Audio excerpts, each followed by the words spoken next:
All right, I'll give it a try. No, try not. Do or do not. There is no try.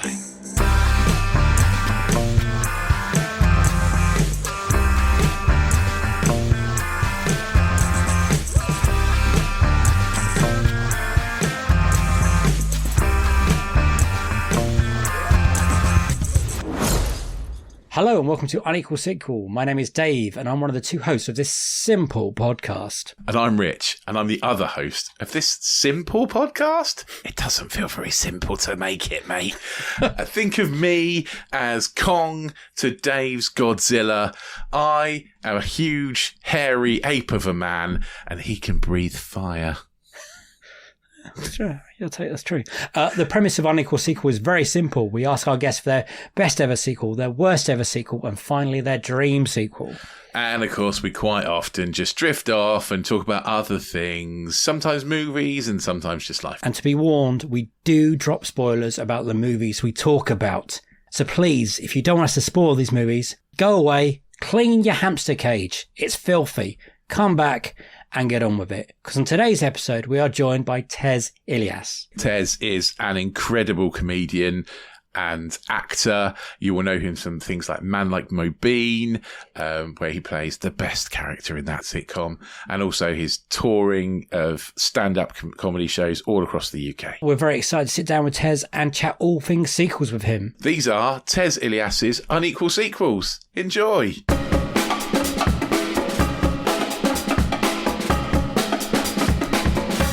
Can you remember the first sequel you saw when you were young? Oh God, what was the first sequel I ever saw when I was a kid?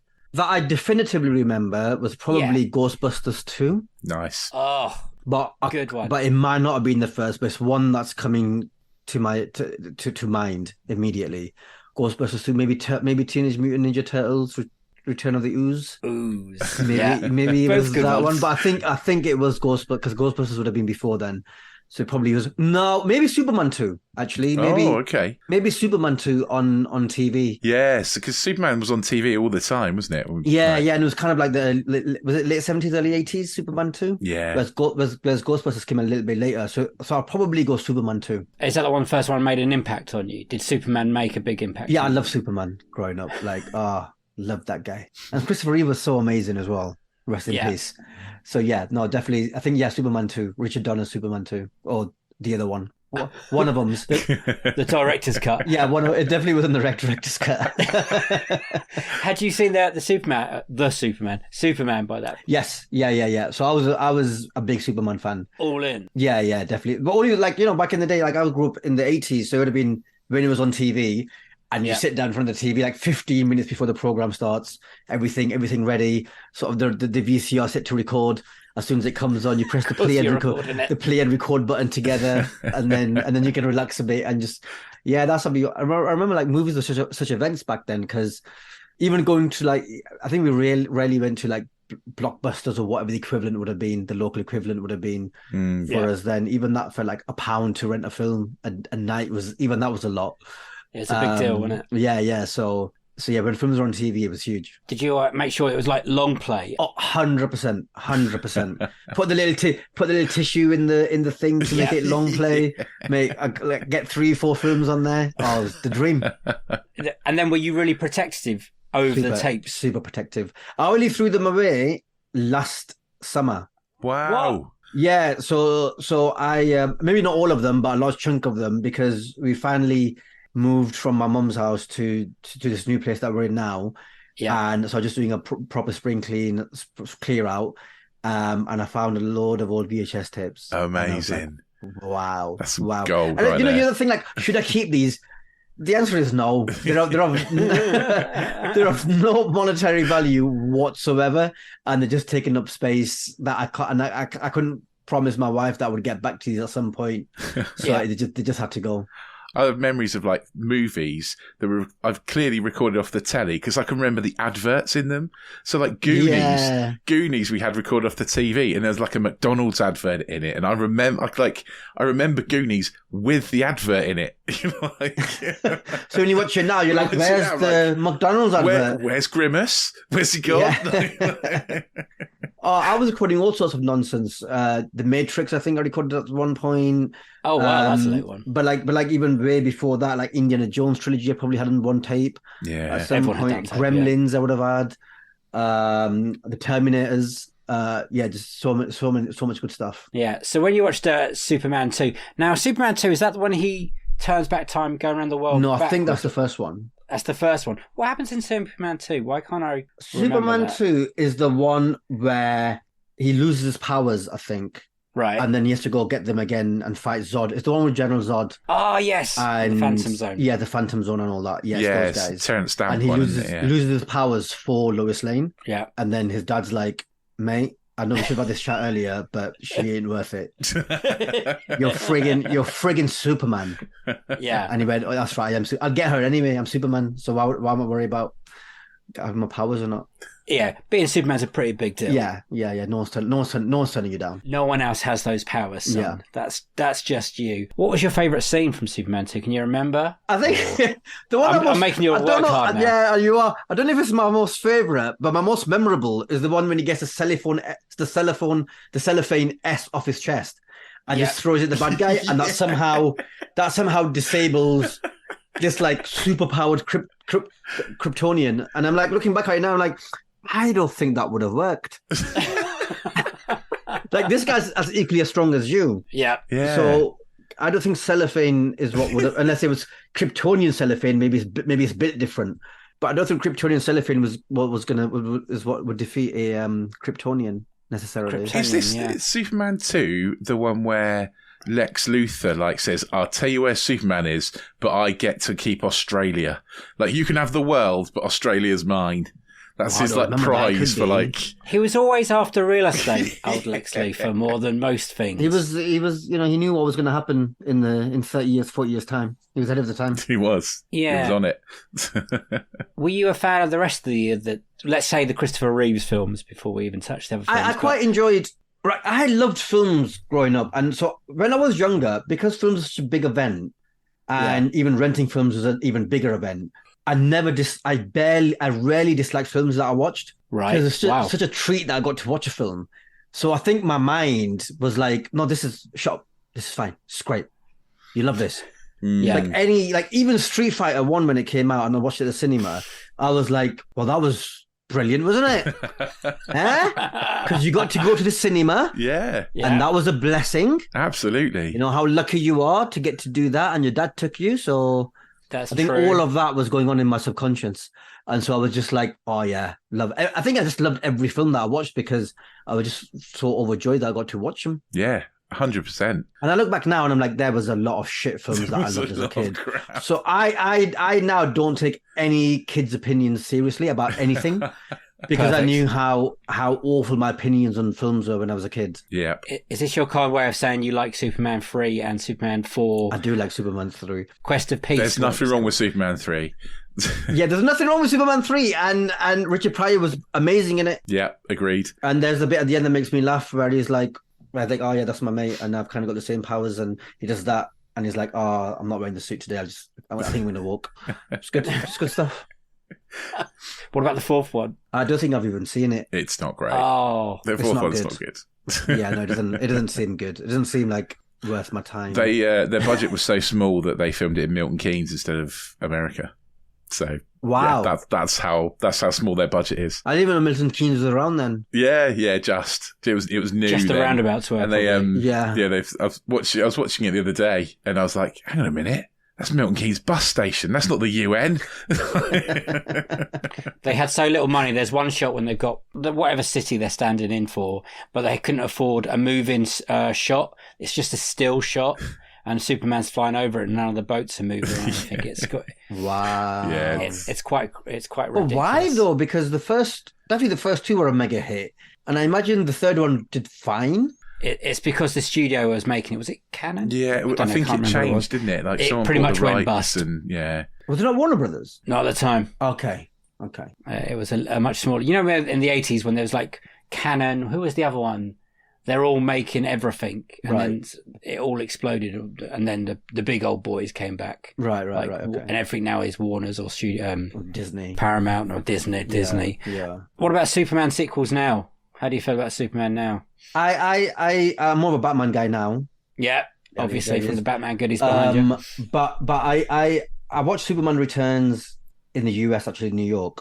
Didn't really enjoy it very much, and then Man of Steel I really did enjoy. Okay. I didn't love it, but I enjoyed it a lot. That's a good review in our books. Yeah, and then they kind of just, I don't know what happened to the DCU, or DCEU I should say, because now we're in the DCU, aren't we? I actually really love the Snyder Cut. I loved it a lot, and I would have liked to have seen that vision just finished. Like I'd love to have seen like a Dark Side takeover and all that stuff. It just looked like an interesting thing that was being set up there, but. Yeah, it would have been. It would have been fun. I don't know if I could sit through another 4.5 hour Snyder cut of one of his films. Yeah, I mean, I watched Rebel Moon last month, and it was genuinely. What did you think, sir? I thought it was awful. Yeah, it's terrible. I thought it was dreadful. There was not a single character that I cared for.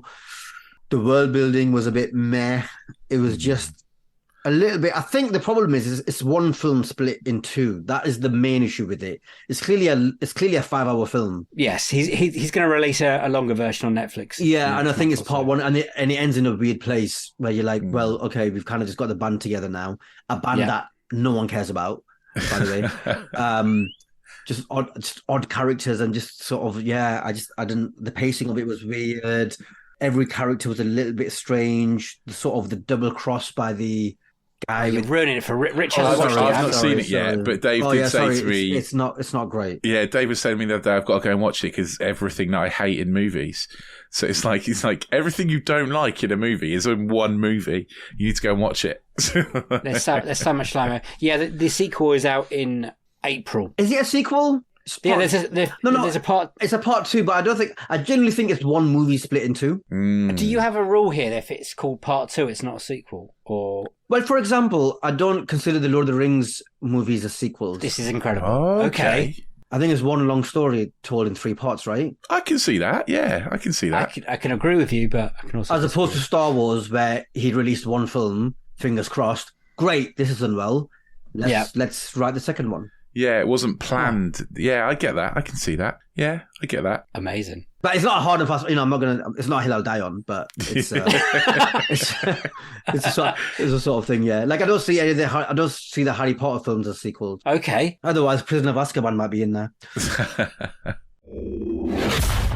What is your best ever sequel? I'll tell you what. It's not. Okay. Terminator 2. Okay. Aliens. Because I think both of the originals were better than the sequels. Yep. Are we saying I love these rules. Are we saying what sequel is better than the original, or just what was my favorite sequel? Just what was your favourite sequel? Oh, okay. Empire Strikes Back, Episode 5, or the second one. Yeah. Yeah. The second one or the fifth one. Yeah. It's Empire such a good Strikes Back. choice. The second Star Wars film made. Thankfully, you're the first person in. Well, this is our 6th season now of picking that sequel. And me and Rich can't believe it hasn't. That's so weird. Someone hasn't picked it. Isn't it? Like, I thought that would have been like the first episode. Yeah, I think a lot of people thought that everyone would have picked it, and then when we tell everyone that no one's picked it yet, they're like, "Shit, should have picked that," because some people have picked some really weird and wonderful sequels. yeah. We had Young Guns 2 as someone's best sequel. Oh, wow. Yeah, he was really annoyed when he found out Empire Strikes Back hadn't been at that point. Or I don't think at that point anyone had picked Godfather 2. Either. Wow. But what was so incredible about films, it's what that film means to you. So when Michael watched Young Guns 2 when he was young, he really enjoyed it. It means a lot to him, blah, blah, blah. Yeah, fair enough.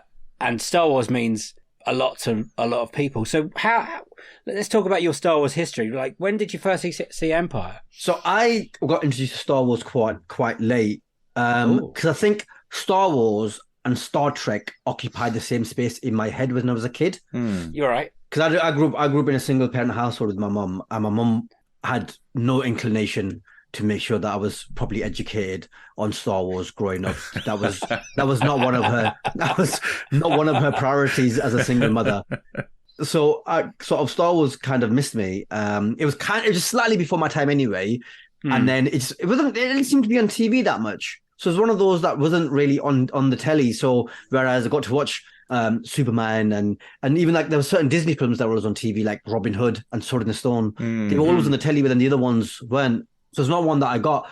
And then I think it was only when Phantom Menace got released, and there was such a big hype around it that I was like, I feel like if I want to watch that, I need to watch these. Yeah. And then one of my neighbors had him on VHS. He had the trilogy. Brilliant. Oh, I think what happened was, so I was walking past his house and he was out just having a little cigarette. And I think we just got talking, and he was like, and he's a few years older than me, about 10 years older than me. And he's like, oh, are you looking forward to the new Star Wars film? And I kind of laughed, like, Star Wars, nerd. And then he looked at me like I saw at his mum. And I was like, oh, maybe I should take that back. And he basically forced the Star Wars trilogy on me, the VHS set that he had. And then I think that week or that weekend or whatever, I sat down with my siblings, and because we watched movies together. Yeah. And we watched it, and 4, 5, 6, I think we watched it over consecutive evenings. And yeah, it was amazing. Since then, I'm in. Oh, Brilliant. just brilliant. So I was like 17, I guess. Wow. 16, 17. Okay. Yeah, quite late. That is pretty late. Yeah. So is Empire your favourite of the three? Yeah, for sure. I think episode 6 is awful. And I hate the Ewoks so much, but that's a conversation for a different time. Dave's going to cry because it's his favourite. We could have that conversation later. It's the best Star Wars. So you're 17 and you watched Star Wars and that didn't put you off. What did you think of that one? How did that grab you in the first place? Was it the characters? Yeah, I think the characters more than, because actually, if you look back at it now, Star Wars is quite a slow, ponderous film. Yeah.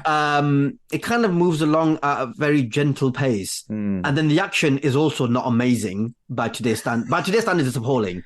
Yeah. Probably even by those standards, because you had Indiana Jones around that time. So even by those standards, the action wasn't incredible, but the story was really good, and the characters were great and really hooked you in. And even like C3PO was really annoying, but then R2-D2 was like really cute and sort of felt like an actual hero. And then Princess Leia was great. Han Solo was obviously incredible. Yeah. I think really what hooked me in was when Han Solo killed Greedo. Yeah. When Han Solo shot Greedo, I think that was the point. I was like, you son of a bitch, I'm in. Like that, because that didn't feel like the sort of thing a hero should do. Yeah. No. I like that. I think that's what hooked me in. And then you get to the end, right? And then you're like, okay, they've won, but then that Darth Vader character's not died because his ship spun off. He's just spinning away somewhere. He's spinning away somewhere on the waltzers. So something's going to happen next. And I think when I was younger, I kind of missed any reference to the Emperor. Oh, what about the Luke?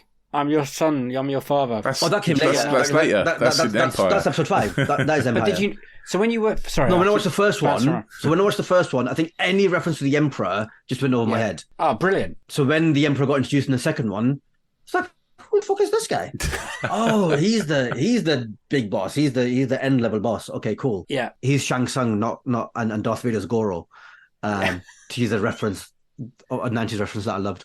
So So by the time the second one came around, and the second one is so great, the double crossing, the action is so much better. And then you got Yoda, the introduction of Yoda, which is amazing. Yeah. Which also, though, that sequence where Luke first meets Yoda, and it's about 15 minutes, I think, over maybe a couple of scenes, maybe less than that, maybe 10 minutes over a couple of scenes, is some of the worst acting I've ever seen in my life. Like go back and look at it. Luke's acting is horrendous in that. And obviously we know that Mark Hamill's an amazing actor because of the work he's done since on as Joker and stuff like that. So we know he's an incredible actor. But I don't know what he was doing in that or what the direction was, but it was just so bad. Because it was like, oh, come on, man. Don't do that. Oh, you're getting everything everywhere. Oh. And it was only when like Yoda makes the switch to be like, this kid don't know shit. And looks like, who the fuck's this guy talking to? And then he hears Obi-Wan's voice that I'm like, that I feel like he gets back into like some decent level of acting. But there's the bit before that where Yoda's just being a prat, and Luke's trying to get him to stop is so funny. Brilliant. Have you seen? There's a thing on YouTube called Bad Lip Reading, and they do like a bad lip reading of that scene, and it's all about Yoda getting attacked by seagulls. It's incredible. If you get a chance, look it up. I'll have to Seagulls Stop It Now. It's amazing. So when you first watched Empire Strikes Back, and you watched it so later on, was the end a surprise to you? Yeah, I didn't know. No one. This is magical. No one I knew was into Star Wars. Wow.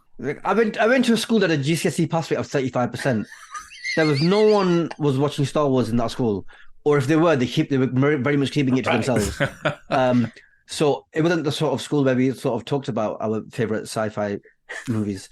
If you watch the film, it was Die Hard. You know, Die Hard's a fucking good film. Yeah. Do you know what Speed? Do you know what I'm talking about? Like proper films like that. So, no, Star Wars wasn't on anyone's radar, as far as I'm aware, anyway. But yeah, no. So yeah, I didn't know, and I was like, did it blow your mind? What the fuck? How? Why? All of that. Our schools were very different because we had a Star Wars club at our school. Will you remember, Dave? Bullied your school. Not me. I wouldn't have bullied you, but I would have. I would have. I'd have probably watched it and I would have encouraged it though. I think it was more like Fight Club, but you don't talk about Star Wars Club. I was only there for like maybe a year. My brother dragged me along to it. It was an after school thing. Of course he did, mate. It was just a bunch of spotty kids. What year are we talking? Probably 12, 13. No, I mean probably 1999. Oh, 1998, 97, okay, 97, so pre the prequel. The first prequel, but around the time they did the re-releases. Do you remember them when they added that's what I watched. New shit? That's what I watched. I watched it with a slightly new shit added. But before even newer shit got added. That's Oh, when they brought in Anakin at the end of episode 6. Why? That's not fair. It's not good. It's so not good. It's like, why has everyone else got older and he hasn't? Yeah. It doesn't make sense. So best scenes in Empire is Hoth. Do you like is it a better beginning for all the Star Wars films? Hoth is great. I think every bit of that film is great. Hoth is great. The whole bit on Yoda's seclusion planet is great. The Dagobah system, if you want to get the Dagobah system is great. The whole Cloud City stuff with Lando, all that stuff is great. Yeah, because you don't trust Lando, you don't trust him, and then it's so good when you're like, I fucking knew it, this guy, and then Lando comes good because you're like, at the same time you're also a little bit disappointed because you're like, oh come on Lando, we thought we knew you weren't good, but you didn't have to prove us right. Yeah, and then you kind of like, okay, well maybe you didn't have a choice because you know. And even the Boba Fett stuff in that film passed me by as well. The love for Boba Fett has always been weird because it's been weird. He's barely in any of the films, and yet he's got this cult following. And what he does is so pathetic. Yeah, it's just like all he does is radio in that he's here. Anyone could do that. So he's a good stalker. I'll give him that. A tracker's probably the right word. He's a good tracker, but in terms of what he did in terms of fighting. Yeah, not very good. Not very good. I think a lot of the Boba Fett love comes from the toys as well, because he was really hard to find, and so everyone got obsessed with the Boba Fett figure because it was like 1 in 100 figures was Boba Fett, and people were like, "Oh, okay. I need that one." He also had a jetpack. And he had a jetpack. Cool. Yeah. Jetpacks are cool. But I think also what has happened since with the Mandalorian and all the lore around the Mandalores. Is pretty cool, I think. Yeah. I think I quite like it. I'm a fan of this stuff. Although, it's probably not a sequel, it's a spin-off, but I thought the Boba Fett series was trash. Awful. Yeah. And also, the payoff at the end of season 2 of Mandalorian is this gut-wrenching emotional ending where they're saying goodbye to Grogu. And then at the beginning of episode season 3, by the way, none of that mattered. Yeah. Don't worry about it. They're back together. He doesn't want to be a Jedi anyway. Don't worry about it. He can't be a Jedi anyway because we didn't see him in episode 7, 8, or 9. So don't worry about him. But according to the timeline, that has been a couple of years, so it doesn't make it any better. Well, no, he's probably still a baby because he's 50 years old anyway. That happens another 30 years down the line. He's still a toddler. You should have been in Star Wars Club. I would have. You should have started one. Also, what was what's her name? They just had this show about her now, the Star Wars one. Ahsoka. Yeah, what was Ahsoka doing during episode 4, 5, 6? I don't know. Did they bring that? Did they bring that up at any point? She was hiding, or she might be dead. No, she's not dead because she's in The Mandalorian, isn't she? So what was she doing during episode 4, 5, and 6? Hiding. Hiding. What when she's in a cupboard. When the fate of the hiding. universe is on the line. Yeah, baby. Also, you could say like episode 4 was easy for her to miss because those events happened, and quite quickly. But episode 5 and 6 happened a few years later, and I'm sure by episode 6, I mean, the truth is obviously the character didn't exist. That's why she's not in it. That's the reason why she's not in it, because the character hadn't been written yet. But they need to explain it in her story what she was doing and why she was. I haven't finished the season yet, so I'm guessing they don't do that. Or if they did, I missed it. like most things. If they do, if you catch that, message me on Twitter and just like, oh, by the way, Rich has watched it, right? Rich, you've watched Ahsoka. Yes, I have. Not 100% sure I understood most of it because you have to watch 15 series of cartoons beforehand. But yeah, I didn't do any of that either. No, me neither. I don't remember. No, I don't remember where she was. But I'm still sticking with hiding in the cupboard, because Ahsoka picks up almost immediately after episode 6-ish.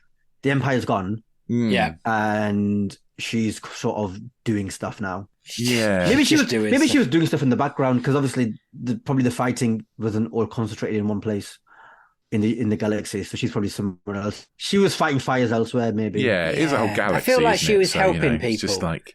Yeah, probably. She was definitely pushing trolleys. Yeah, that kind of grannies stuff. across the road, that sort of thing. Oh, you got me thinking now. Yeah. When the first time you saw it, and Empire Strikes Back, we're talking about now. When you first saw the ending, did it blow your mind that a bad guy pretty much wins and the good guys all get fucked over? And it's all that very was great. dark. Losing his hand, sort of. I love you. I know that was great. Oh my! Oh, so good. And then it was one of the best cliffhangers I've ever seen. Probably till Infinity War. Like it was amazing. It was so good. Yeah. Then were you looking forward to episode 6? Yeah, really. And I think I probably enjoyed episode 6 at the time, because I was grab onto that. I was Come on. so blessed to have watched it, and then I grew up, Dave. No, I don't think I loved it at the time. I think I enjoyed it. I think it was when the Ewoks sort of took on the Empire and won. Yeah. And I get why George Lucas did it, because even the little guy can stand up and make a difference. Yeah, boy. And I completely get that, but I just didn't buy it. Did it dampen your feelings towards the Empire or Star Wars in any way? Or no, not massively. I think the sequels have done that. Okay, more. But no, not hugely. I think of all how many Star Wars films have there been? I count. Let's count. 9 in the main. The 9. Then Han Solo 10. Yeah, and there's Rogue One 11. That's the only film so far, right? Yeah, I think that's the 11, isn't it? Yeah. Out of all those 11, right? Be honest, guys. Now take your fandom t-shirts off. Genuinely, how many 5-star brilliant movies have there been of those 11? 3. 1, I think. Possibly 2. Empire. Yeah. And Rogue One. Oh, well, I would say Empire, Return of the Jedi, and Force Awakens. I fully agree. Empire and Rogue One. Yeah, they're my 2. Force Awakens, which one's that one? 7, 8, that 9. was the first one back after the big break. Yeah, I like that. It's good, but Force Awakens can't get 5 stars because it's just a New Hope all over again. It was a New Hope all over again, just slightly faster paced. Yes, but in the cinema, I saw that opening night, and I've never experienced anything like it. It was unbelievable. Rogue One, very close, 4 stars, very, very good. Rogue One, we finally got our Darth Vader. It was so cool. Going all out. Yeah, we finally got that. Oh man, we've argued about Star Wars quite a lot. Yeah. On this. I tell you what, I think is probably the most underrated film of the 9. Is episode 3. Okay. So Revenge of the Sith. Revenge of the Sith. Yeah. I have a lot of love for that film. I don't think the whole film is perfect, but I thought the heel turn was done really, really well. Yeah. And that onwards, that film is brilliant. From the moment that he kind of kills Mace Windu onwards, that film is Star brilliant. Wars Club. You should have been there, you know. that film is incredible. And like the fight between Han Solo, not Han Solo, bloody hell, Obi-Wan. Obi-Wan and Anakin is so good. I have the high ground. What are you doing? I fucking told you I had the high ground. Not listen to him. How often do you return to Star Wars? Do you just go, if you're going to watch them, do you watch one? What order do you watch them? And two, can you just watch one without watching the rest of them? machete order. So 4, 5, 1, 2, 3, 6. And then after that, do you carry on? I don't think I've rewatched them all since the sequels have come out. Oh. I tried to make. So I got married the year before now, it's 2022, and then we sat through 4 and 5, and then we just haven't got around to 6 yet. But then I was like, but I need to make her watch 1, 2, and 3, and can I make her sit through 1? That's the question. Lots of alcohol. If I make her sit through Star Wars 1, I might not get to the rest of them. Had she seen the original trilogy? No, she's a cool person. How did she like them? She's an attractive young woman. She had no business watching Star Wars. I made my wife watch them as well. She didn't need to. You know what I mean? Yeah. Her life was perfectly fine before I introduced her to all the movies that I love. I mean, I made her go to the cinema and watch Morbius. I can never be forgiven. Oh, yeah, that's bad. I know. I have no one else to watch it with, and we spend all our time together. I would happily go myself. I would happily have gone myself to, and even that I would have been annoyed at myself. But as it is now, it's probably have to sit through God knows how many Julia Roberts movies. Yeah, you've got to make it. There's a lot of making up for if you made her sit through Morbius. Yeah, that's a bad choice. Unforgivable. So you haven't gone to Phantom Menace yet. So you haven't done Phantom Menace. 1, 2, 3, 6. By which time, honestly, it's been 18 months since we did that, so she might have forgotten. Them again. Yeah, but then you've got to end on Rise of Skywalker. That's not a good end. I might just leave it. Just there aren't any more. That's it. Yeah, and that's his dad. And he lost he's lost a hand. There you go. And what a shameful Leia losing the love of her life. So done. Yeah. Brilliant. That's the end of Star. That was it. Nothing happened after that. End of Star Wars. But she knows stuff's happened because she's like, when do we get Baby Yoda? And I'm like, you're about 17 hours away from Baby Yoda. Yeah, you need to calm down. Amazing. Crack the knuckles. Strap in. That's why we need another lockdown. Yeah, do that. Yeah. Not that's saying that I want another. Lockdown, no, I do. Lockdown 1. Best 4 months of my life. Oh. Let's not kid ourselves. Everyone loved Lockdown 1. I want to hear a bad word about Lockdown 1. Best. Again, the sequels, terrible sequels. Yeah. Terrible sequels. Lockdown sequels are the worst. Yeah. Oh, God, yeah. Yeah. That one, when trying to figure out if you were in tier 4 or tier 1 or whatever you were in, that one, that was bad. Blackburn went into tier 4 early, and then we didn't come out till the end. Yeah. Because we didn't really have, what do they call them? Bubbles? What were they called? Bubbles, yeah. Yeah, well, God knows. You were the North, and we don't like the North, apparently. There was that the as North well. remembers. Yeah. The North does remember. But when Andy Burnham becomes Prime Minister, we'll remind everyone. We do have another little question for you before the big worst one. So this is not about your worst sequel, but what has been the most disappointing sequel? It doesn't even have to be a bad sequel. So you went in really hot and you came out. Every Matrix movie since the first one. Because the first Matrix movie is it's in my top 10 all time. I think it's incredible. And it's quite fashionable now, I think, for people to be like, it wasn't that good. It was fucking amazing. It was an incredible movie. Action sequences were like beyond anything we'd seen in the West before that. It's a really clever story, really well done. The graphics still stand up today. So at the time, they were so ahead of the time. It was eye-poppingly gorgeous, well acted. Like Keanu Reeves was born to play Neo.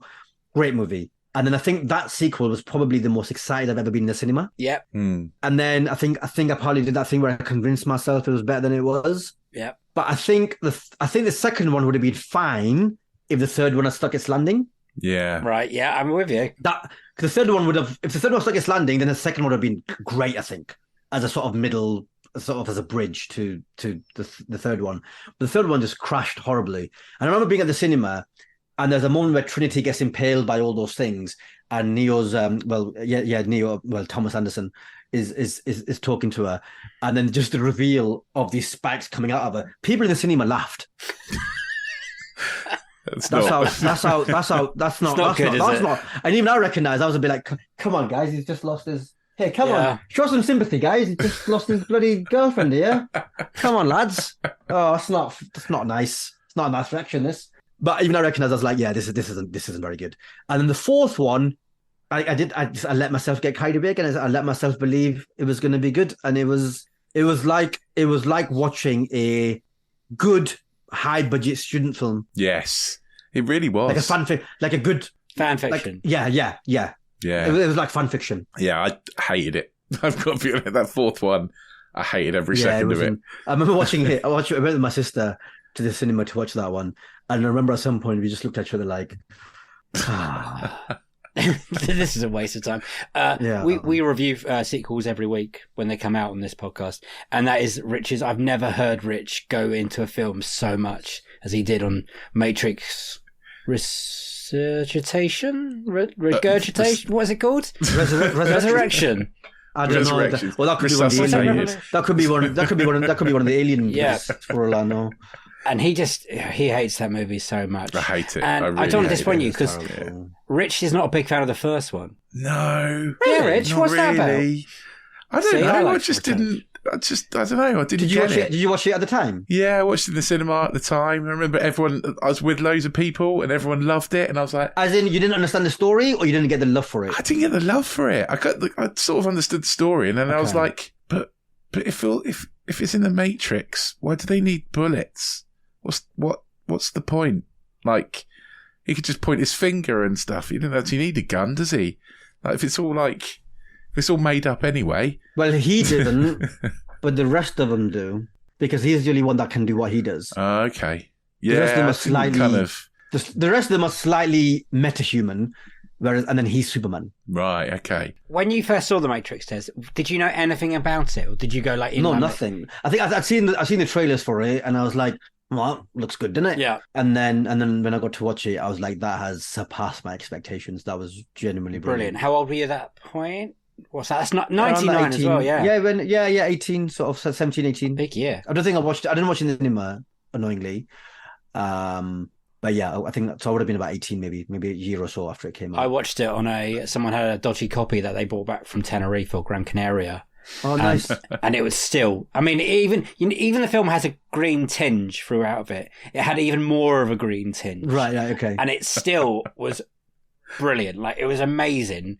And like you, I was so hyped for that sequel. I dragged all my friends, lots of people. I went to a 12 o'clock showing, like midnight. I was like, it's the Matrix 2. It's going to be brilliant. By the end of it, they were so angry at me for keeping them up. Honestly, they were so angry. But the thing, the sad thing is that sequel has there's so many highs in that sequel. The car chase is brilliant. Like, the car chase, that highway chase is amazing. It's so good. And the fights are still really well choreographed. If anything, they're better choreographed than the first one. So where do you think it went wrong? Why did it disappoint you so much? In its mumbo jumbo, didn't it? In its fucking sniffing its own farts. Like, I just got a bit smug and just a bit too trying to be a bit too clever. Yeah. And I think when I watched the fourth one, I think one of the things that made me so angry was like nothing from the criticism of the second and third one. No. If anything, you've doubled down on it, and that's annoyed me. But also, all the good bits are in the trailer. Like, if you watch the trailer for that fourth one, you're like, I know exactly what happens in this movie. Because I know Neo and Trinity are going to jump off a building because I've seen it. I don't watch. That's why I don't watch trailers. I don't watch trailers. I try not to. For films that I know I'm going to watch in the cinema, or for films just that I know that I'm going to watch full stop, I don't watch the trailer for them. Yeah, and I did that, and I made that decision around the time of The Dark Knight Rises, because there's a bit in The Dark Knight Rises trailer where they show when they're playing the American football match and the pitch collapses. Yeah, and then when you're watching the film, you're like, oh, that's this bit. The coolest thing that's going to happen in this movie, I know it's going to happen in this bit now because this is the bit where the football pitch collapses. And I think if I didn't know that was going to happen, that would have been such a whoa moment because it was so well executed and done. Yeah, that was just a bit. I was really annoyed at the sort of that being in the trailer because I was like, you don't need to put that in the trailer. No, who's only going to watch the film based on that bit of about that 3-second bit of the trailer? It's a bit strange. Quick question: during your theories about sequels, where does The Matrix sit into that? Is that because Matrix 2 and 3 were filmed back to back and it was kind of one thing? Are they definitely a separate entity to you? Or is that against the rule? Yeah, I don't know. Yeah, because it is one long story split in two, isn't it? But then at the same time, like, it is a very clear ending. Yeah, I don't know. Yeah, maybe that is one long film. But yeah, no, I'm going to sit on the fence on that one. That's fine. Let's move on to your worst ever. What is your worst ever sequel? I mean, there are so many great nominees in this category. So many great nominees in this category. But I've gone for one which speaks to a wider thing, and that's The Jungle Book 2. The animated version. Yeah. Right? Yeah, sure. I mean, I could have gone for the Disney live-action remake, but it's not really a sequel, as it is a remake. But because I thought that was awful as well. Actually, they've all been awful. All of the Disney live-action films have been an absolute colossal waste of time. But, they make money. Anyway, I think there's this thing about just cashing in on something that doesn't need to be cashed in on. And it's the same problem with the Matrix sequels, in that you had a perfect first movie that, you might have some questions afterwards going, I wonder how Mowgli got on, given that he doesn't speak Hindi or whatever language they speak in that village that he's gone to, and he's basically a feral child gone to live in this village. So I wonder what came of him. But that's not the direction the sequel went in. And it was just unnecessarily cashing in on what is a really magical first film. It is also my favorite Disney film. Okay, like animated. Yeah, it is my favorite Disney animated film. It's a big drop from the first one, isn't it? It's so good. And also, like, if you're gonna have a film with such iconic, like, I think if you're gonna make a sequel to a film, like a Disney film, for example, the music's got to be like at least within 10% of the original one. And it was, and like, I couldn't name you a single. You're struggling with your music choices when you redo a song from the first one, but not as well. They do it 3 times exactly. in this film. Yeah, Necessity is done 3 times. Exactly. It's just the whole thing was just dire. So the songs have got to be up to scratch, and the story's got to be some way at least serviceable. Yeah. And I just thought it was. How did you come across Jungle Book 2? How did you watch it in the first place? Because I'm such a big fan of Jungle Book 1. My favourite. It's for this reason now that I haven't seen Finding Dory. Because Finding Nemo is my favourite. Finding Nemo Pixar. is pretty much perfect, Yeah, and I'm like, that didn't need a sequel. So I've heard sort of relatively mixed to decent things about Finding Dory, but I can't bring myself to watch it. And that's because of Jungle Book 2. Yeah. But then I guess Toy Story sort of broke them all because those sequels were amazing. But yeah, was it when it came to Disney Plus, or did you rent it or buy it? How did I can't remember. I think I would have rented it at some point. Maybe I pirated it at uni, because at uni we had this amazing internal piracy software thing. Where I don't know who the hero was, but there was someone or a group or a couple of people that were just uploading everything to this server. Amazing. And this one file, it was like a Napster, like an internal one, like a uni one. Yeah. And stuff just went up there, and we just downloaded it. And like, I don't know, to this day, I still don't know who was uploading this stuff in the first place. But whoever it was, what an absolute hero or heroine that person was. So yeah, that's how I watched 24, Lost, Prison Break, like Blackadder, Red Dwarf. I think people have to understand things that I missed originally. I just got to watch them on that. Yeah. In that time with American shows, we were always like a month or 2 behind. Yeah, and also there were 20. So Lost, there were like, everyone and they pirated were like 24 Lost. episodes as well. Oh, I remember crazy. the fucking marathon getting through those things. It was. Yeah, Rich did 24 in 24 hours. Yeah, well, wow. a few. I've done a few series of 24 in 24 hours. It's a marathon. and they're not good. And they're not good anymore. And they're not good anymore, are they? No, they're not.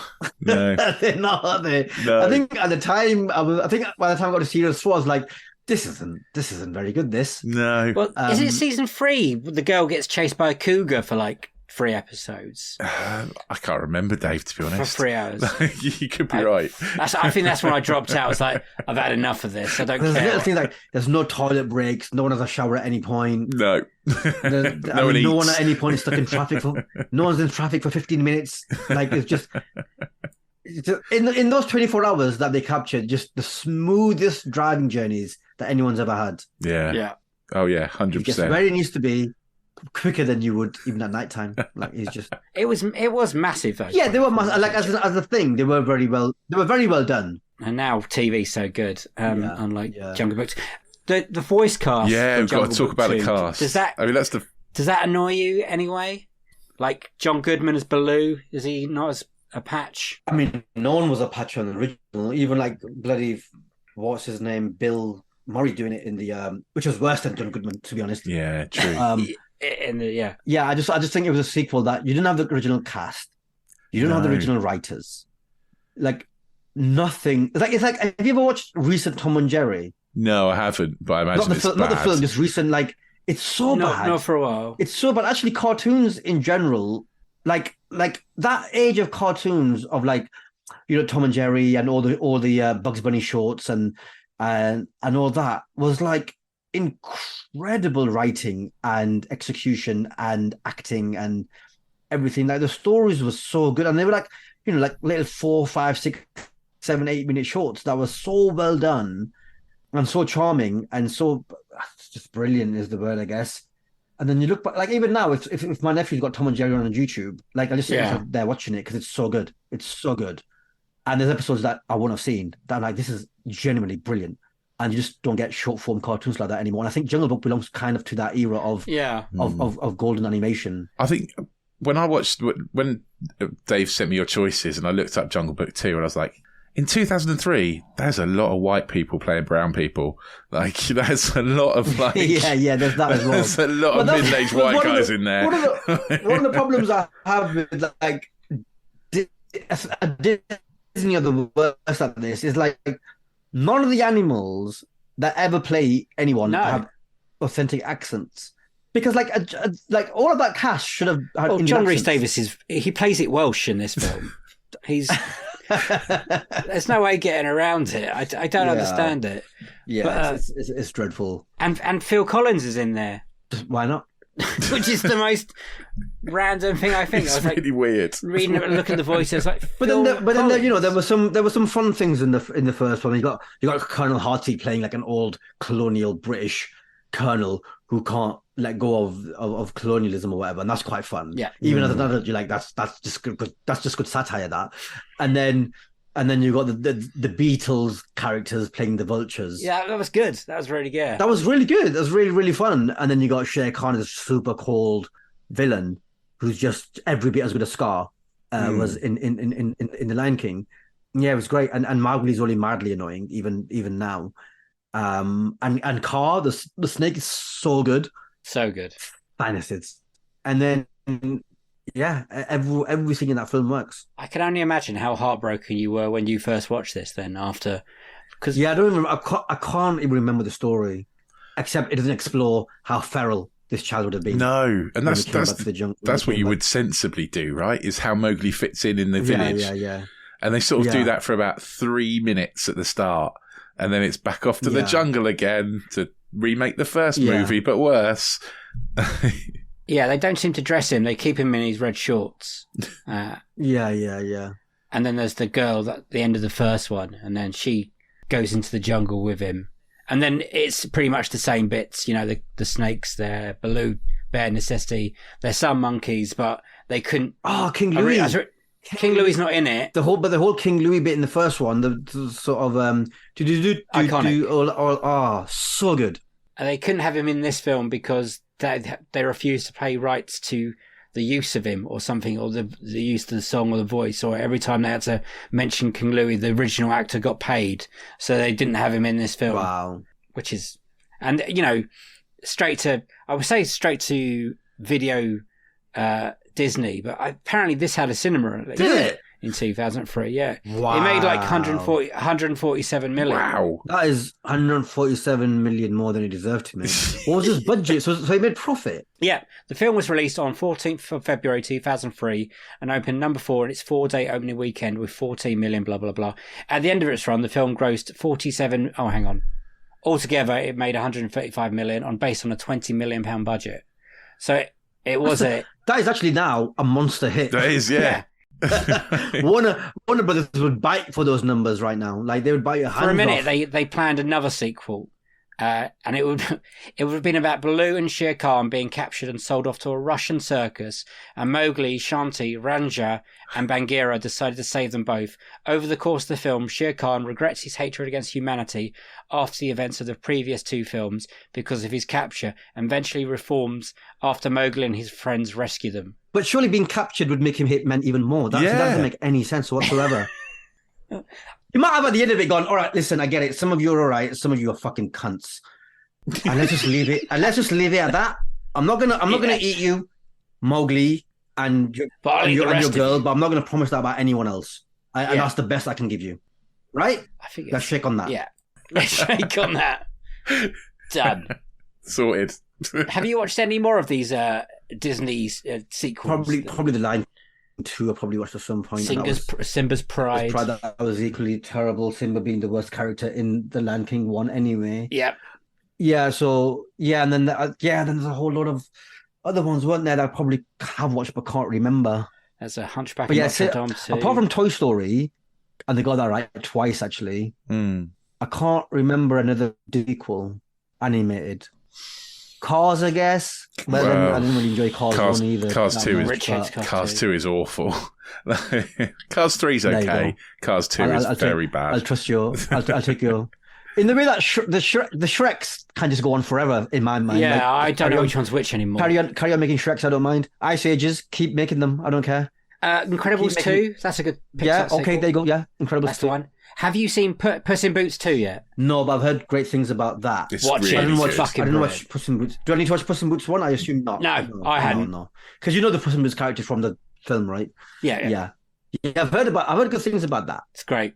It's really good animated sequel. It's one of my favourite films of last year. Completely. Like How to Train Your Dragon is decent.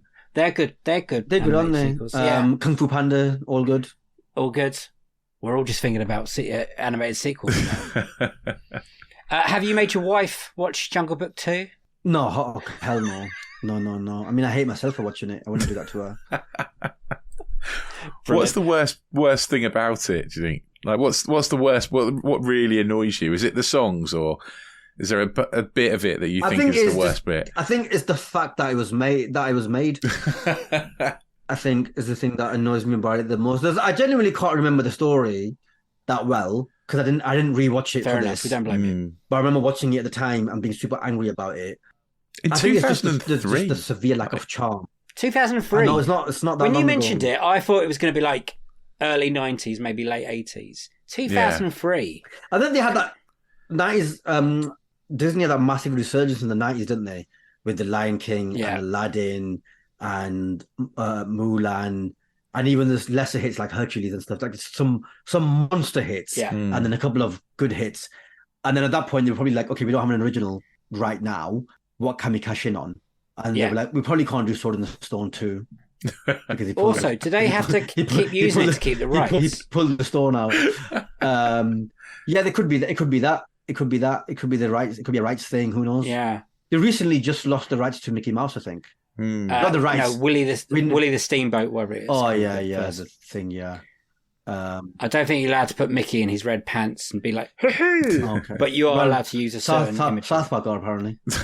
Oh, God, but then again, I think they just like, sue us then. And it's like, it's not really worth it, is it?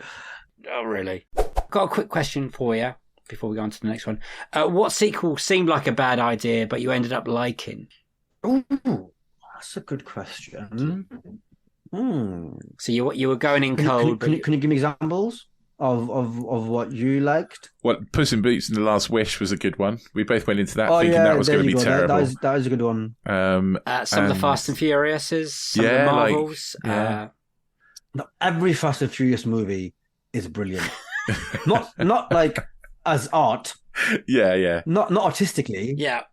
But I've never watched a film and not had a good time. True. I can't blame you. Well, some of the recent ones. And remember, I hate the second one. I would probably say Mission Impossible. What was the first one after 3?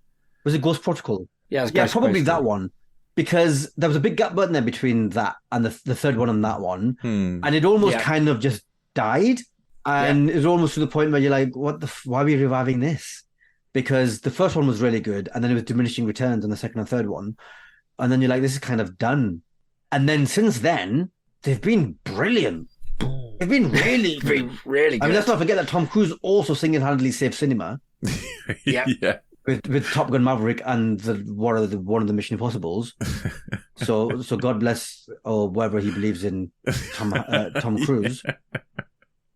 Yeah. But yeah, I don't think Tom Cruise has made. When was the last time Tom Cruise genuinely made a bad film? Oh, that's a tough one. Rock of Ages. How about that? When was that? 2006, probably. That's a long time ago. It's quite a while That was ago. a while ago. In Tropic Thunder, even that was brilliant, and obviously he cameoed in that. He was great in that. The one with Jamie Foxx, Collateral Damage, that was perfectly watchable. It was amazing. Collateral. It was Collateral, sorry. That was fine. That's all right. Collateral Damage is an Arnold Schwarzenegger. Very Collateral I thought was fine. It wasn't amazing, but it's good, I guess. great. So yeah, he makes bangers. Oh, I love Tom Cruise. I think he's brilliant. I can think of a bad one he's done recently. Go on. The Mummy. Oh yeah, yes, go on. Yeah, fair.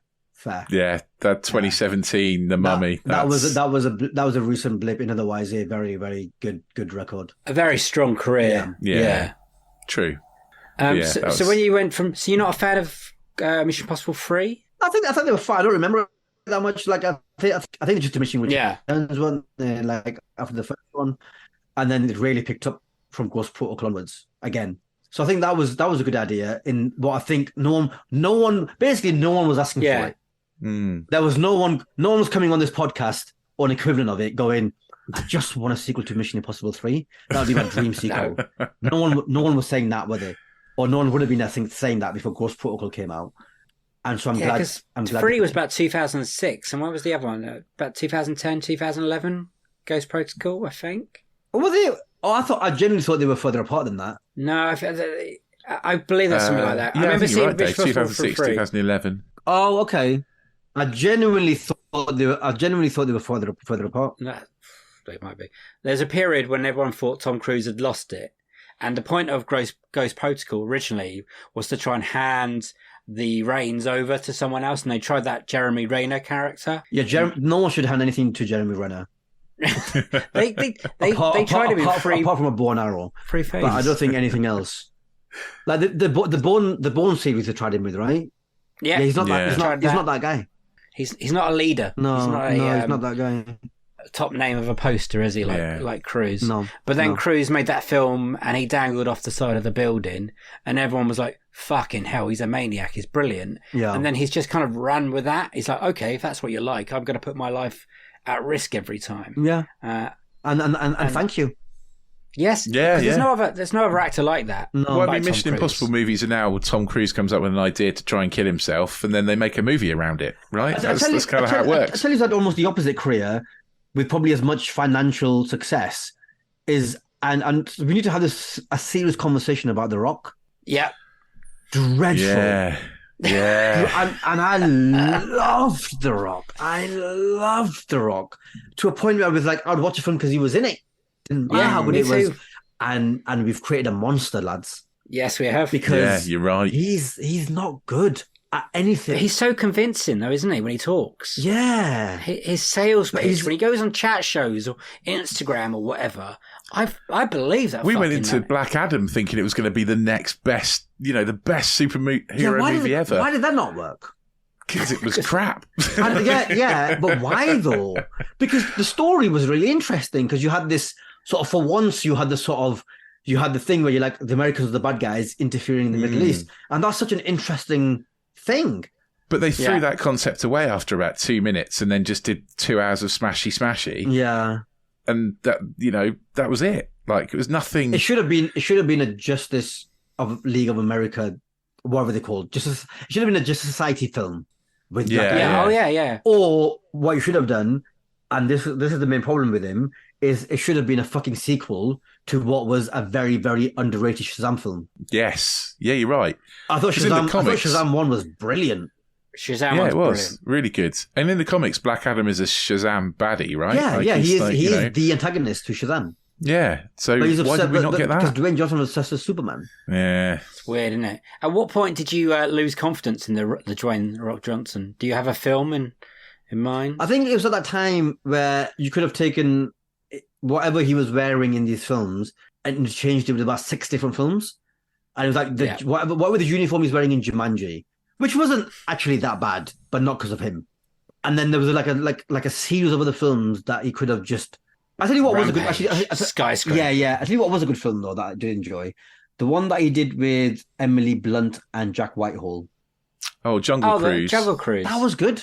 That's quite fun. Jungle Cruise was fun, not necessarily because of him, but Jungle Cruise. No. Emily Blunt was brilliant in it, but Jungle Cruise is a good film. Just do more. Yeah, it was fun. Just do more of that and less like whatever it is you've been. He made the worst Fast and Furious film. Yeah, I mean, Fast and Furious 5 was good, wasn't it? It was his first one. As in the spin-off that he had. Oh, the Hobbs and Shaw film. The Hobbs and Shaw film. Quite enjoy that one. Dreadful. Quite enjoy that one. Yeah, there's Rampage and Skyscraper and all those kind of like rubbishy I love it. Have you ever kind of seen things that Welcome came to the along as well Jungle? there that time. We're talking. That's a great film. Yeah, I think that's one. But it's like, where's his? I don't know. He hasn't got a franchise. He's searching for a franchise. No, he doesn't have a franchise, but he also doesn't have a good film. I mean, what I mean by a good film, I mean like a properly, Tom Cruise has like Cocktail and Top Gun and Jerry Maguire and So many genuinely good films. And Bruce Willis has Die Hard and he has Sixth Sense. Yeah, Stallone has and The Rock's got Baywatch. Yeah. But even without the action films, like Stallone has the Rocky sequels. Yeah, Creed is such a good film. He's brilliant in those films. And he's also great in them. And then even like stuff like Stop or My Mom Will Shoot is better than The Tooth Fairy. True. Like Kindergarten Cop is better than The Tooth Fairy. Yeah. But then Arnie has like Total Recall and not Blade Runner. Predator. What is it called? Terminator. But what's the Running Man? Oh, and yeah, like just really good, really good sci-fi movies. Mm. The Rock doesn't have. Yeah, The Rock doesn't have that. He doesn't have a single. He's still the Rock. He's got a WWE. couple of good fun films like Jungle Cruise, but he doesn't have a single brilliant movie. I think there might be a theory where like the worse the film is, the bigger physically he becomes. Apparently, he's going to do an A24 film soon. Really? What's A24? It's like an independent, very arty company. Oh, okay. Yeah. So and it is centered around, I think, wrestling. I think. okay. There are good wrestling films to be made, like the one with Mickey Rourke. Mickey Rourke, the wrestler. You know what I mean? So the wrestler. So there are obviously, and I mean, wrestling is such an incredible thing as well. Like there must be amazing stories to be told. Yeah. The new one looks good with the Iron Claw. Mm. Is that about the Zac Efron? Yeah, that one. Yeah, that looks amazing. Looks great. Apparently, it's going to be really good. Yeah. Is there going to be a Chris Benoit film? I doubt it. I don't know. I heard something about this. It depends who has the rights to him, because WWE won't do it because they've just blanketed. It's too family friendly. They've just they've blanketed. But there's a film there. There is massively. It's probably not so much about Chris Benoit. It is about everyone else that he wrestles with because they've all got trademark names, right? Yeah, maybe. I could see it a bit like Foxcatcher in that world. Like you kind of know the bad ending, but it's the story getting there. Well, I don't know anything about Foxcatcher. So I don't think that's as common knowledge as like Chris Benoit, for example. Yeah, I'm with you. I felt really sorry for Channing Tatum in the Foxcatcher because everyone got nominated for an Oscar except him. He was great. I thought he was really. I thought it was great. I don't know how many chances is he gonna have. Yeah, not really. Well, no, definitely not. He's not getting an Oscar for Magic Mike, is he? No, not the last one. Although he probably should. Yeah, the first one's really good. What is your dream sequel? Again, so many choices, but what I've gone with, and it's not so much a sequel as it is a whole direction that a studio could have gone in. We'll take it. Is The Dark Knight Rises, and I think I didn't necessarily. Well, I think you could have had a really good old Batman movie with what's his name? Michael Keaton? No, Dark Knight. Bale, yeah. You could have had a really good film with Christian Bale, and I feel like Warner Brothers should have handed the keys to the DCU to Christopher Nolan. Not that he would have directed every project, but as an overseer, whatever. And I think better choices would have been made. And I think even Ryan Reynolds' Green Lantern would have been salvageable. Yeah. Not the movie, the character. would have been salvageable. Because look, Captain America 1 wasn't great. Thor 1 wasn't great. Actually, Thor 2, I thought 2 was fucking dreadful. Okay. So they could have salvaged that character. And and certainly you've got Ryan Reynolds. You've got Ryan Reynolds and you've got Christian Bale. And then you've got I thought at least was a very well cast Superman.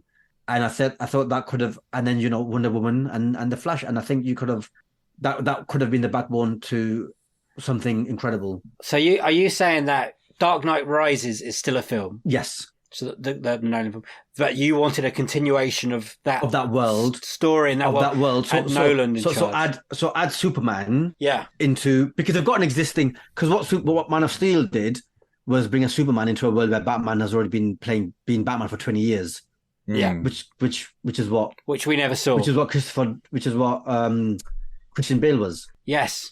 You're right. So Christian Bale was a Batman that had already been existing as Batman for however many years. I mean, he had a broken body that he just about managed to pull himself to fight Bane true. and all that. You had all of that going on. And so it introduced Superman to him. Yeah. Yeah, and then we avoid that terrible Batman versus Superman. He wouldn't nonsense. have done it. He wouldn't have done it without Christopher Nolan, is the problem. I think they tried with Nolan, and that's how Nolan is a producer. Yes, on Man of Steel. Yeah. And I just think, he's like, I've done my superhero and it makes you think that, like, if he wasn't, what would that film have been? Yeah. I would like to see that. Did you like Dark Knight Rises? I did. I liked it a lot. It wasn't as good as The Dark Knight. It was. Well, what can be? Yeah, exactly. It's not. It's difficult to compare anything to it. Probably the single greatest sequel of all time, I would probably say. It's up there. It's definitely in the conversation. But yeah, I enjoyed. I don't think it was a perfect film, and it had flaws. But I thought it was a really good film. I enjoyed it a lot, and even I'll watch it today. I thought it was really good. There's a lot of people that really hate The Dark Knight Rises, and I think it's all right. Like, you're right, it's not as good as The Dark Knight. Do I wish that it could have had the Joker in it? Well, yeah, but, I think it would have, obviously. Yeah, and for reasons beyond everyone's control, it couldn't. Yeah. And no one wanted to see that recast at that time. No, so definitely not. So, yeah. But I think they did all right with it. Yeah. Yeah, I think a Batman what's the comic book, the Frank thingy comic book from the 80s? The Killing Joke? No, the Batman one, the old Batman. It's called. Isn't it just called The Dark Knight? It might just be called The Dark Knight, actually. Volumes 1 and 2. I think my friends lent it to me, and a lot of the stuff that's in those films, they've stuck into Batman versus Superman. It's the Dark Knight Returns. Yeah, it's Frank Miller. Yeah. So yeah, I mean, you could have while Superman was doing his thing, you could have done a Dark Knight Returns. Yeah. For Christian Bale's character, and also. They just gave us a really interesting Robin. Are you talking about the Joseph Gordon-Levitt? Yeah, Nightwing. Yeah. I do. And they completely skipped Robin. I do kind of hate the end of it. Yeah, and they completely skipped Robin, which is fine, straight to Nightwing, which I think is acceptable in that world. What he'd built, I think that's acceptable, because I don't think Robin running around in underwear, I don't think would have quite fit that world that he was building. So I think that would have been fine, although Joseph Gordon-Levitt probably isn't the most dynamic. It's just where he says, character. "Oh, my real name's Robin." And you're like, "Oh, shut up." Yeah. Well, I think they could just call him Dick Grayson. Do you know what I mean? Yeah. I think, or even one of the other ones. I think that would have been fine. And potentially they could have had Talia pregnant in The Dark Knight Rises. Ooh, yeah. And we could have got little there are interesting things they could have done with it. Well, there's so many bad guys. What bad guys? Little bastard Wayne. Because you're a Batman boy, so what enemies? The one thing that I want to do, that I want to see done properly, and I don't think it's a movie, I think it's a series, is the Court of Owls. Right. And I think once... Remind me of that storyline. So the Court of Owls is this underground society that basically runs Gotham. Okay. They've got their hand in every pies, their fingers in many, well, all the pies. And they wear these sort of so many pies. They sort of wear these owl masks, and they meet kind of like the Illuminati, but in Gotham. Right. And I think it's might have been rumored that maybe Thomas Wayne was one. And so there's a lot of interesting sort of paths you could take that storyline in. But I think I think it's a series I think that's a HBO series, not a movie. And I'm hoping that because we've got this, what I think is a very good Batman series with Robert Pattinson, I'm hoping once they make The Brave and the Bold, I'm hoping they divert the Batman stuff into series. Yeah, because it suits that. You know, it suits because the that stories sort are of so series. dense and there's so many. There's so many characters. There's so many people in the Bat family, and there's so many villains that I think it's better suited to really high budget HBO series.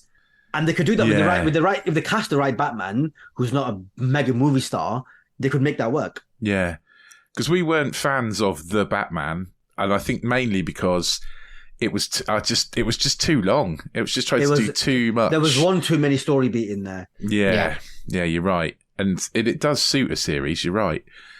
Interesting to see what the next Batman will be like. I think they are doing this because the Arkham series that what's your man who's directing the Batman? Matt Reeves. Yeah, Matt Reeves. So the Arkham series that Matt Reeves is producing is now DCU. Oh, okay. So is it? Yeah. So the Penguin series is obviously part of. How amazing was that, by the way, the Colin Farrell thing? So the Penguin Colin Farrell thing is obviously part of the Matt Reeves universe, which is separate to the DCU. But the Arkham series that Matt Reeves is developing is for the DCU. So I think they are. Oh, wow. So that's gonna live in the James Gunn world. Yeah. So where would that Batman will be? So I think. Oh my lord, so that'd be a different Batman. So I think they are. So I don't know. Maybe if he's seen my tweets. If Jim's going to see my tweets, but which he probably has, he's probably been screenshot them in meetings. Going, He'll be listening to this. What about this as an idea? What about if we did TV series for Batman? Because Batman is all over the media so much, and then we could just bring Batman into the shared movies, like the Justice League movies, or cameoing as Superman's mate in the Superman films. Yeah. Also, TV is better at the moment. Yeah. So like The Boys and all that sort of stuff. Imagine getting 8-part Batman series every 2 or 3 years. Oh, that's proper high end, terrifying. You know, you really, really do and probably every series would be 2 villains. So you'd get like a street level villain like Deathstroke, and then a slightly larger than life villain in the background, or the other way around. Yeah. So are we still talking old man Batman with young Batman? So we've still got the Christian Bale teaching. Or which universe? Oh no, I've moved on to a different. I've moved on to what James Gunn is doing right now. Sorry, but yeah. So I would have liked to back then. I would have liked for them to continued with Christian Bale's Batman. Yeah, introducing the Justice League into that world. You got Ryan Reynolds as Green Lantern. You've got Pretty Boy as Superman. Why am I so bad with names right today? You got Henry Cavill as Superman, and then I think that would have been an interesting direction to have taken it in. You've just a whole new universe. Is there any Nolan looking after it? Would you want him to direct it as well, or have you got some other directors? I think he didn't necessarily have to direct it. I think the Russo brothers did an amazing job with the the Avengers. You have to give them that. 3 and 4. They were that was incredible. Because so many balls to juggle, and they managed to do it. So yeah, that would have. I think The Dark Knight Returns, if they adapted that specific film, I think I would have maybe liked to have seen. Oh, it's a big choice now. Not Zack Snyder. No, too much slow-mo for me. Yeah, no, not Zack, not old Zacky boy. You know who I think I would love to see do something in the DCU is Gareth. I don't want to say Evans. Edwards. Yes, the creator guy. Yes. Yeah. Godzilla guy. Yeah. No, not him. Who's the guy who made the Indonesian films? Oh, it is Evans. Is that Gareth Evans? Gareth Evans. The Raid. Yes. Give Gareth Evans something. Well, he was meant to do a Deathstroke movie. Right. Exactly. And it never happened. And give him something. I agree. That would have been great. I watch anything he'd do. He's got a new one coming out, Mayhem or something. I think, or Havoc, something like that kind of word. Yeah. It's Havoc. Crazy word. Give him a. They should give him a one. Once they introduce someone give him a B character, someone what's his name? I just Green Arrow. Is he? Yeah, has he done anything? Green Arrow maybe, or even he had a TV series. Even just I just said his name. The Nightwing. Even Nightwing. Yeah. Give Gareth Evans Nightwing, and just let him go to. Let's just let Nightwing just cause absolute havoc. Let Nightwing take on Deathstroke. Yeah, that'd be good. Apparently, that Deathstroke movie is still in production. No, it's not. No? Oh, that's dead. No, yeah, it's all dead. That's dead. Now James Gunn's there.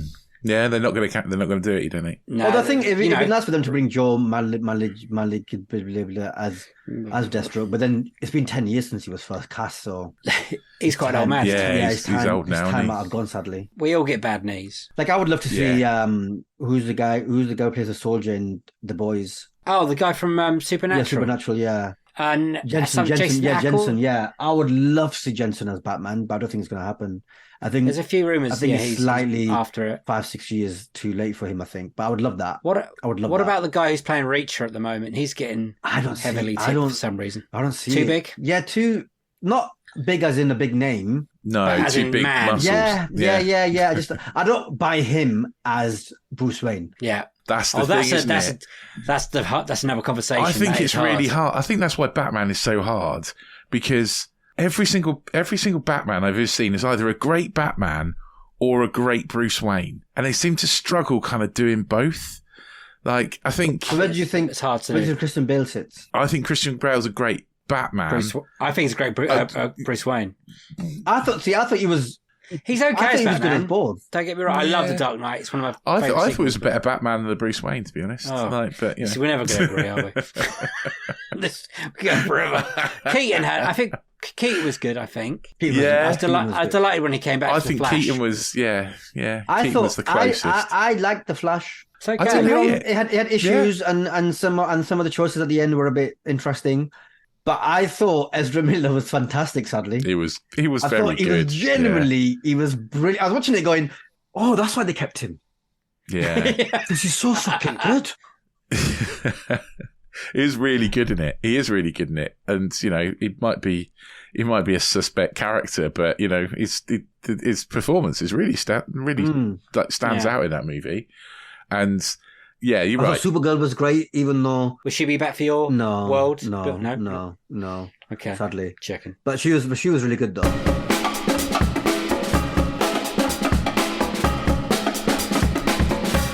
Those were Tez Ilyas's Unequal Sequels. I mean, sometimes we get guests on here and I'm just not sure how we got them. But Tez is so cool. I love him so much. Like I say, I love Man Like Mobeen. It was a brilliant show. And the first 3 series where Tez was on it were incredible. And the 4th series, not so good without him. He is a very funny man, and his character 8 is the funniest thing in that show, I think. Oh, definitely. Definitely. It is very funny. We are off, baby. Season 6, we should probably say. Woo-hoo! Season 6. Season 6. Tez Ilyas, we're back. Sorry it took so long. Apologies about that. Life got in the way, but we started with a bang. Tez was on it. Tez is a big, big film fan. Yes. He tries to fight it, but he's a nerd. And he gives me a lot of shit about, like in Star Wars in this episode, but he's a nerd as well. And I love his certain rules that he has about sequels. We get into that as well a little bit. And his best pick, finally it happened. Finally, we've it been waiting happened. for 6 seasons for someone to pick Empire Strikes Back as their best sequel. Finally, it's happened. It's one of the best sequels ever. Wow. Why did it take so long?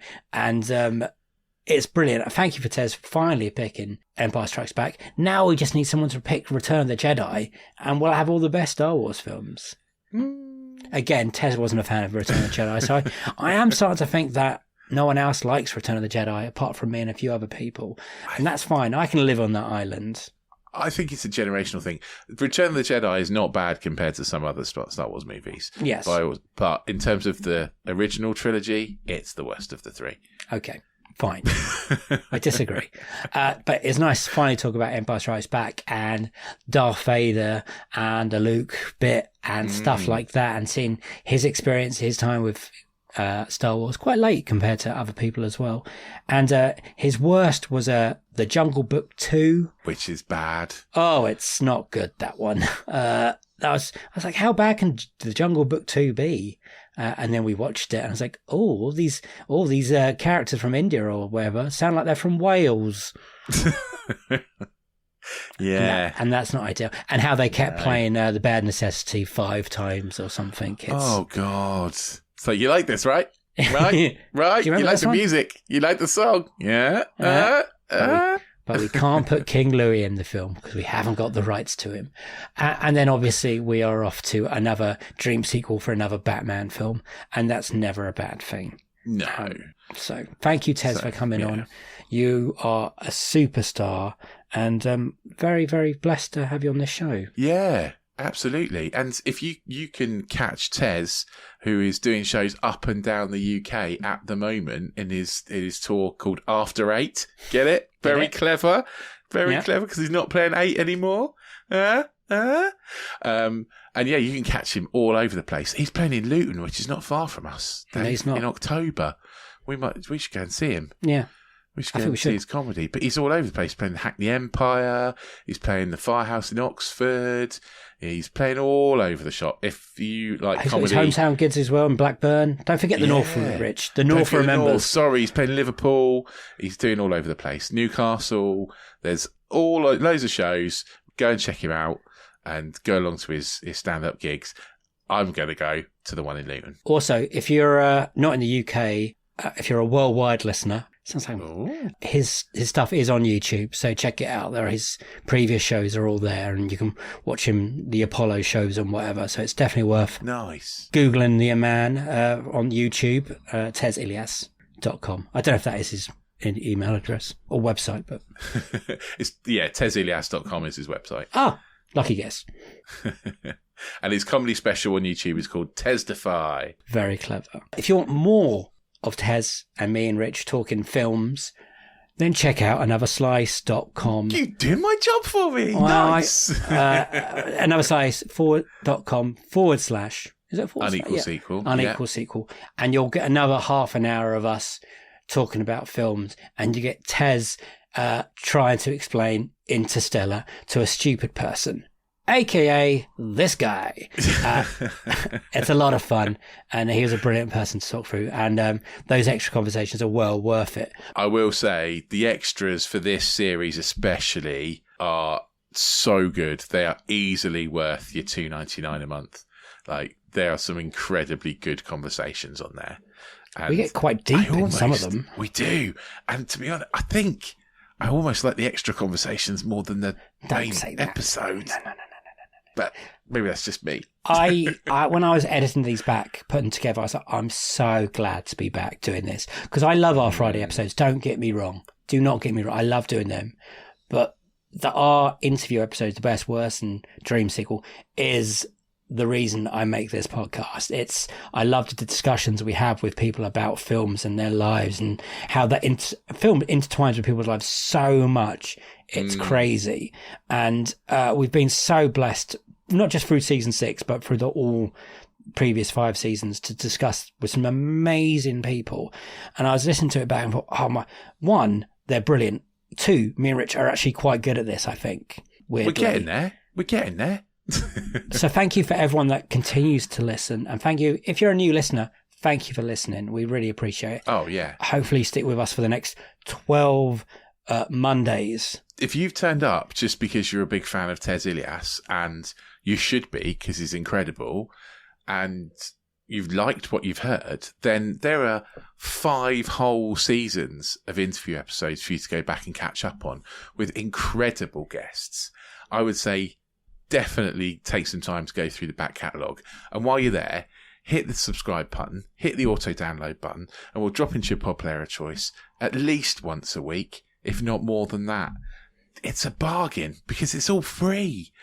And you can go over to Another Slice and pay your $2.99 a month to hear all the extra bits, but you don't have to. What we will say, though, is if you don't go and sign up to Another Slice, do just tell your friends about the podcast. Do go on social media. We're on all of them. Go on your favourite social media, type in Unequal Sequel, we'll pop up. Go and tell your friends all about us, spread the word, and give us a nice review on wherever you get your podcasts from. It really does make a difference and helps people find the pod. Also, tell us what you think. If you agree with what Tez has been saying, if you agree with his choices, if you disagree with his choices, if you think me and Dave have said something stupid and want to correct us, please do that, because we need to learn. And we'll read out all your comments in the end of month roundup, which will be coming on Friday the 31st of May. So yeah, not far away now. So get those in. You can contact us via all the social media platforms, or if you don't do social media, you can email us unequalsequel@hotmail.com. Let us know your thoughts. We always love to hear them. Bam. Brilliant. We are. Oh, it's so good to be back. Yes, baby. It's so good to be back. Season 6. Please listen to the Friday episodes and all that. I've got another podcast. It's called The Great Tom Cruise Cake Quest. Go check that out. It's about Tom Cruise, cake, and a film called Endless Love. Rich is on the first episode. Second episode hopefully will be coming next month with another person. I've got nothing else to say. So good job, Rich. We're back. Lovely that it's back. It is a goodbye from me. Bye-bye. And it is a goodbye from him. Bye! See you on the next one. Sequel to this one. Bye-bye. Oh, feels nice. We're a little bit rusty at the beginning, but we're back in the flow now. So. Oh, yes, totally just into it now. Yeah. Bring on episode 2. It's an absolute cracker as well. Happy days.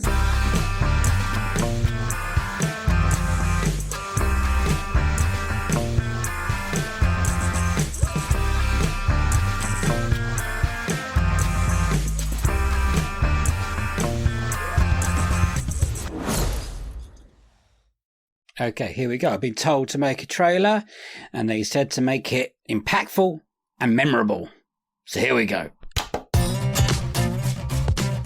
My name is Dave Curtis, and I will guarantee you probably haven't heard of me, but I host a podcast called Unequal Sequel, and I love movies. Well, this is a new podcast. If you can do something, it's better to do something impossible, because it feels good. Well, I've set myself a mission impossible. You'll see why that's clever in a minute. You may not know it, but Tom Cruise sends loads of people a cake at Christmas. I have set myself a quest to get Tom Cruise to send me that cake. How, you're asking? How, Dave? How is that going to happen? Well, you have to listen to the podcast and find out. That's literally what the podcast is about. It's about Tom Cruise, his career, and me getting the cake from Tom Cruise. Sounds fun, doesn't it? How about you listen along?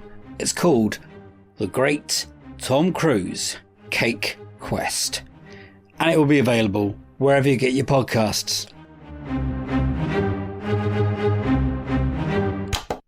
I don't know about you, but I think I nailed that.